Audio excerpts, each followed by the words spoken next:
On today's show, repair versus replace. Hey guys, Weldon Long here. Listen, before we get started today, I have a very special announcement. I have partnered with EGIA and the Contractor University to create the ultimate HVAC sales system. This is not sales training. It is the comprehensive sales system that I have used in my companies and my clients' companies for 20 years.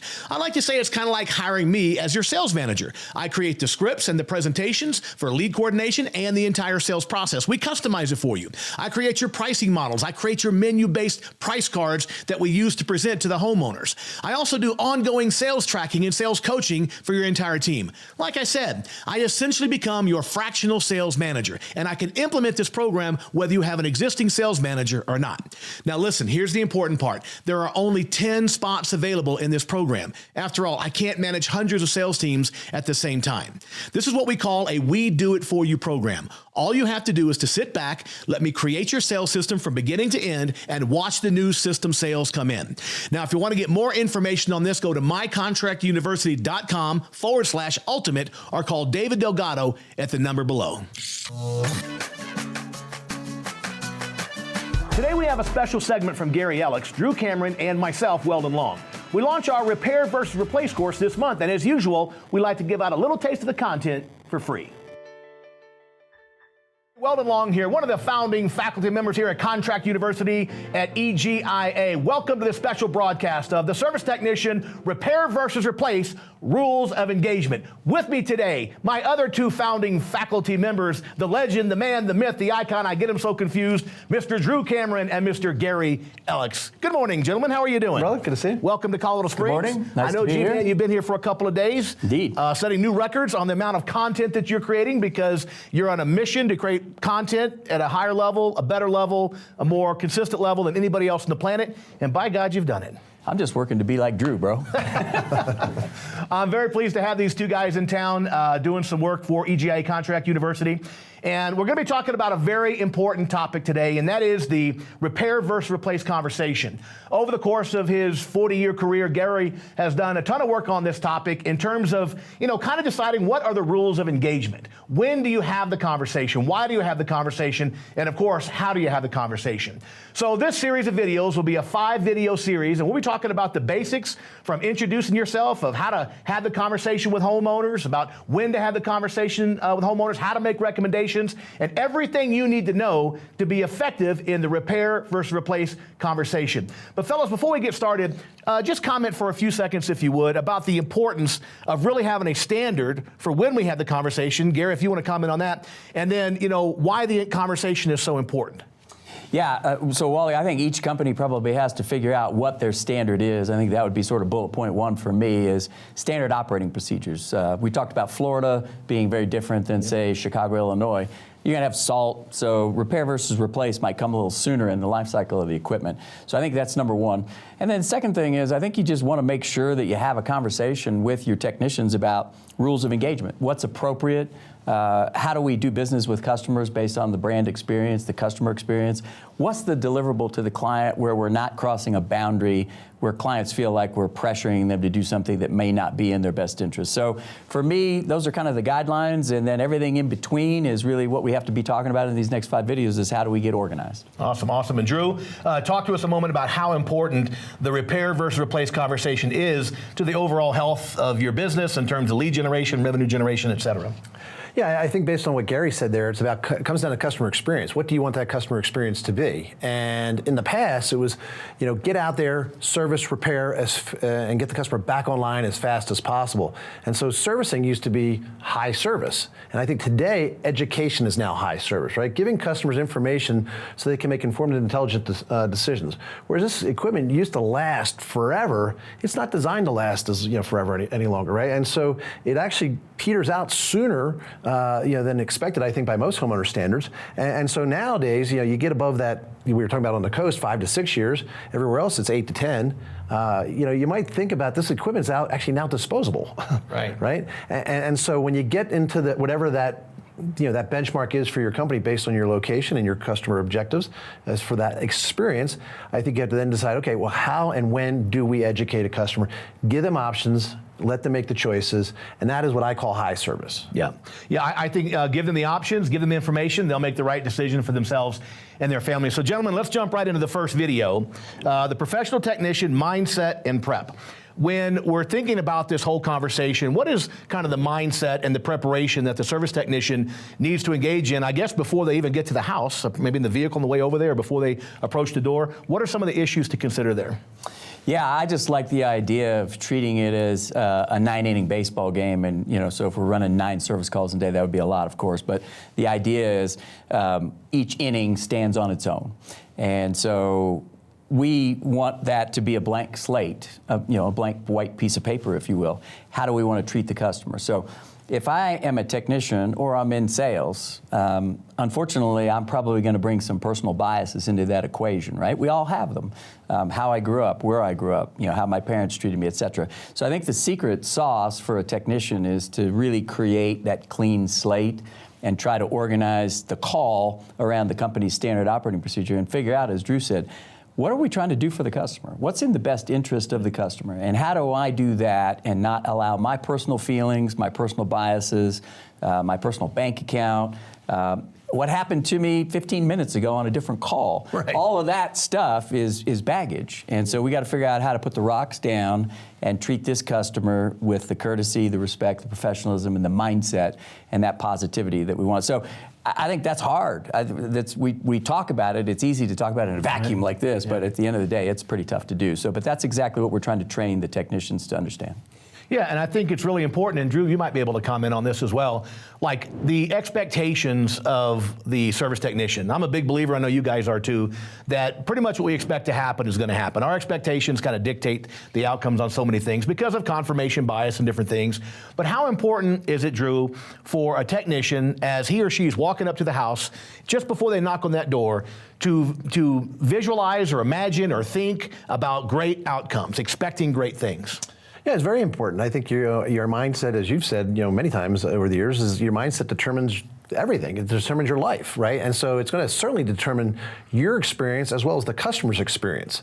And so if you're expecting a customer to kind of resist you and object and be a little standoffish, odds are that's probably what's going to happen. Somehow you're going to show up and you're going to present information in a certain way and you're going to trigger something with the customer, right? Yeah. But if you showed up at the door and say, listen, I want to give this customer a world-class customer experience, whatever that may be, and I'm going to allow them to kind of dictate what that is, and I'm going to follow a framework that we're going to talk about in future videos that allows me to give 6 repair options. Really, it's 3 repair options, but they're also enhanced 3 times more by extended warranty and maintenance, right? So it's repair, then it's repair plus another repair, and then it's a complete renovation, right? And then I enhance each of those with extended warranty and maintenance. And so 6 repair options, with the idea being is giving customers choices, options, not ultimatums, allows them the freedom to kind of explore what it is that they want for their life, their bank account, the next several years. Are they staying in the house, not staying in the house?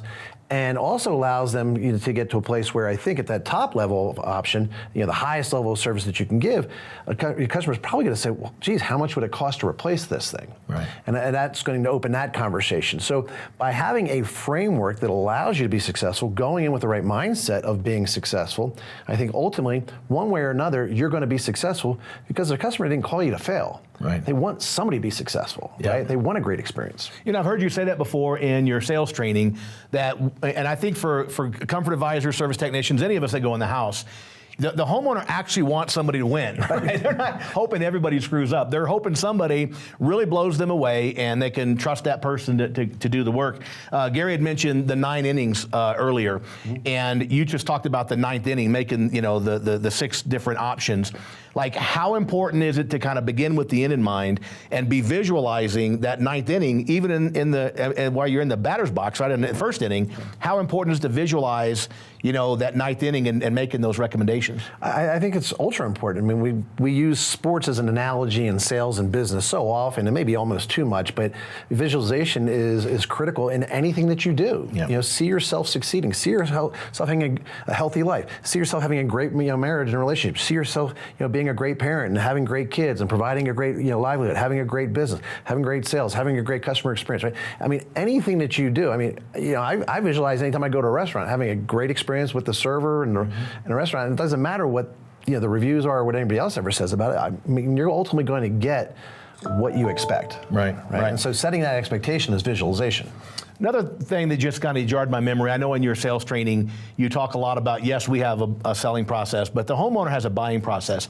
How important is it for a technician to keep in mind the customer's needs, the customer's wants, the customer's desires? That's very important. I mean, that ultimately determines, I think, your pace of flow, right? Yeah. I mean, the customer's going to, as we talk about in the sales training that we have online, building the position of trust, right? Some customers are going to be very trusting right out of the gate, and others are going to be very standoffish, and it's like, so they'll determine the pace, and so you just have to kind of feel that and go at their pace. Ultimately, the framework is going to always be the same. It just might be the timing and the pacing. Yeah. And so you have to, somebody says, how long does it take to build trust? As long as it takes. Right. It's an organic process, right? Yeah. It grows the relationship according to the laws of nature. It's kind of like corn. You can go out and yell at a cornfield, grow faster, come on, you can do it, motivate them and yell at them, and it's not going to grow any faster, right? The relationship grows at its own pace. Gary, I want to talk to you about some of the biases that service technicians bring to the table. What are some of the biases that we might have that could undermine our success as we approach that call? Age of the equipment, not necessarily being a reason why somebody might want to invest in a different technology. My personal, wallet not being very good. Right. So if that's the case, people might not want to necessarily talk to somebody about a higher end system like an inverter system or a high efficiency heat pump. Just kind of what I'm used to having experience in terms of service. Customers that are maybe a little cranky. We all have customers that are just a little cranky. Right. So how do I respond to that? So, one of the core elements is you can't control what people do or how they do it, but you can control how you respond to it. And so I think there's a bias there that, most of our customers are from New York City and, they moved down here to Florida and they've got this attitude and, that's a bias. Right. Okay, now, so is it true once in a while? Probably. But does it mean that it's true on this particular call? No, absolutely not. So I think there's a whole bunch of different biases. And so you could argue that personal experiences and life experiences for each individual will create those biases. They'll create those assumptions. And the first rule of sales that we always talk about is leave your biases and assumptions over here. Right. Let's do the best we can to do that so that we're really working with people to figure out the needs, what they want and what they desire. Really, who am I to decide? My job is to educate, inform, put people in a position to make the very best decision for themselves. If I'm doing a good job of that, and I'm listening to you and coming to your guys' training and understanding how to do that, I'm probably going to be a very successful technician in the long run, and this repair versus replace thing is going to work for me. Right. Go ahead. Real quick, a couple of their biases are like, I can fix anything. It's a challenge for me to fix anything. All customers, want a cheap price. Right. They want the cheap fix. They want it done. They want to be back in business, as quickly as I possibly can. You know what? Maybe I should just let them go buy the part, and then I'll do that for them because they can buy that cheaper. Right. There's all kinds of those biases that come with the older school. Mostly I shouldn't say. They're going to yell at me for the price of this repair, so I'll do a second repair for free to gain favor. Yeah, right. So those little things where you think you're doing a customer a favor, you're really not, because if you're not also doing your company a favor, everybody has to win. I mean, in this thing, right? So it's not that the customer just wins, everybody wins. You win, the company wins, the customer wins, and everybody wins. Well, and I think I mentioned earlier the topic of confirmation bias, and this is why this is so damaging, right? Confirmation bias is kind of a tendency we have as human beings, that we see the information that confirms our core beliefs, and we ignore information that challenges our beliefs. So if my core belief is people just want a cheap repair, they don't even want to think about a new system, or the price is the most important thing, then anything that homeowner says, no matter how insignificant, if it confirms your bias, you'll notice it. Like, I could just tell the way they said that they really want a cheap price, right? You're seeing what you want to see. Yeah. And then information that might come up with the homeowner that might tend to show maybe they're, as you talk about a lot, Gary, status buyers, right? The people that are going to buy the great solutions, they want a new system or whatever. those things you'll ignore. You won't even notice them because you're looking for things to confirm your expectations, which is why, as Gary talked about before, the expectations are so important. Next topic I want to talk about that I've heard you both talk about before on sales calls and service calls is that each call is unique. And I guess that kind of plays into the bias too. You got to leave that last call behind. Every situation is kind of a new slate, a new opportunity. Gary, if you would comment first on that, just how important it is to approach every call with a clean slate. Yeah, I think that's primary. And so, we've got a group of questions. And so, you might have your group of questions. You've got your group of questions as a company. And so what we want is we want our technicians to follow the process. If we have a process, that's kind of a reset. I mean, so, you talk about the reset button. Each call, you would say, okay, great. This customer might have yelled at me and might have been a difficult call, and so you don't want to bring that into the next call. You have to do a reset. We use triggers for that. That could be audio, it could be music, it could be, we've got little 3x5 cards that we give to the techs to say, remind you that the next call is your most important call because that one's over, and you don't want to let that affect how you're actually feeling or how you would represent the brand on the next call. And that's hard, but that's a training process. And so then the process of going through the asking questions and really engaging with clients, if you understand how important those questions are and how that brings information to you so that you can support education, that gets you in a position where you probably won't allow yourself to make an error at third base, but then when the inning's over, you're actually at bat. You're the first person that comes to bat. That happens so often in sports. And so if the error at third base is affecting you, your at-bat's not going to go well. So, I mean, part of the sports training is you got to put the club in the bag. That shot's over. We're going to go on to the next shot. And you watch professional golfers. They all have a routine. And so this is a routine that we need to teach our technicians that's a process. Right. Kind of clear the cache, get ready for the next one. I've heard that a lot about professional athletes. They have to have the best ones have a short memory. Yeah. What do you think about that, Drew, in terms of starting every call with a clean slate? Well, every call is a clean slate, right? I mean, it's a new customer, it's a new house, it's a new system, and well, there might be some similarities between the houses and the systems and what you hear from the customer. It is a very unique opportunity, and so we've been talking about sports, so why don't we go to the baseball movie, For Love of the Game with Kevin Costner, right? Clear the mechanism, right? That's a line he uses kind of, from pitch to pitch.